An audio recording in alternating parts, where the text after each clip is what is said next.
Story master.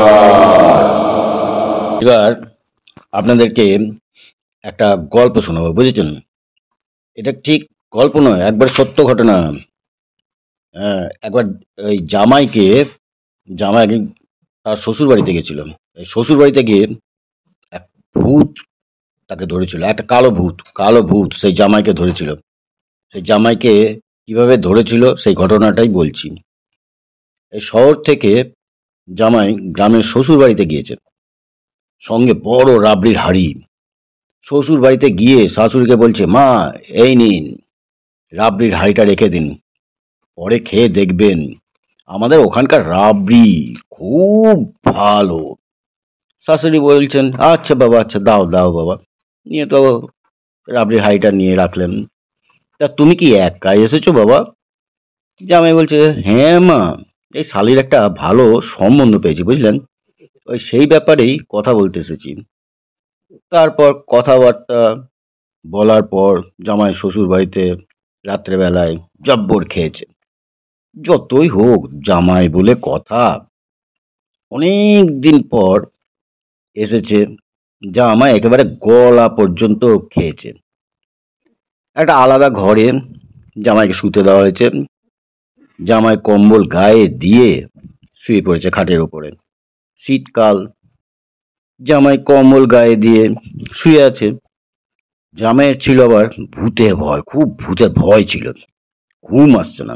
একই গ্রাম, চারিদিকে শুনশান, ইলেকট্রিক বাল্বও নাই, আলো ঠালো সেরকম কিছু নাই।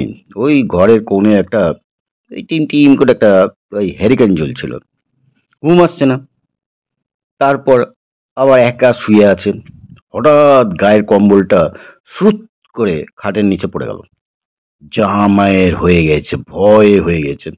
ভাবলে এ নিশ্চয়ই এই ভূতে কম্বলটা টেনে নিয়েছে। ভয়ে আস্তে আস্তে করে খাটের নিচে তাকিয়ে দেখছে কম্বলটা কোথায় গেল। দেখছে, হ্যাঁ, এই খাটের নিচে কম্বলটা পড়ে আছে। সে হাত বাড়িয়ে যেই না কম্বলটাকে ধরেছে, আর কম্বলটা তখনই ব্যা ব্যা করে ডেকে উঠেছে। জামাই ওরে বাপ রে, ভূতে ধরেছে রে বলে চিৎকার। বাড়ির সকলে উঠে পড়েছে। কি হলো জামাই, কি হলো জামাই? জামাই বলছে, এই ভূত ভূত ভূত, খাটের নিচে ভূত। তখন শালি হাসতে হাসতে বলছে, ওটা ভূত না, ওটা আমাদের বাড়ির কালো ছাগল, ওটা খাটের নিচেই শুয়ে থাকে।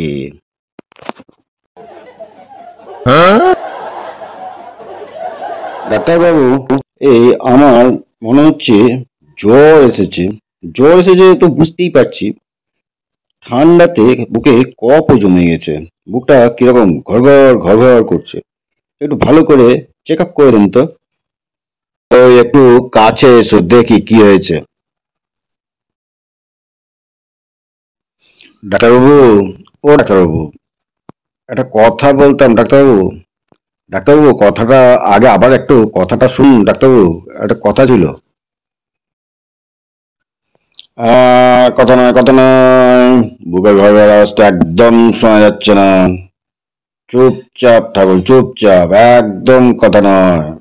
আরে ডাক্তারবাবু, আপনার স্টেথোস্কোপের নলটাই তো খুলে গেছে, তা বুকের ঘর আওয়াজটা পাবেন কি করে, সেই কথাটাই তো বলতে চাইছি।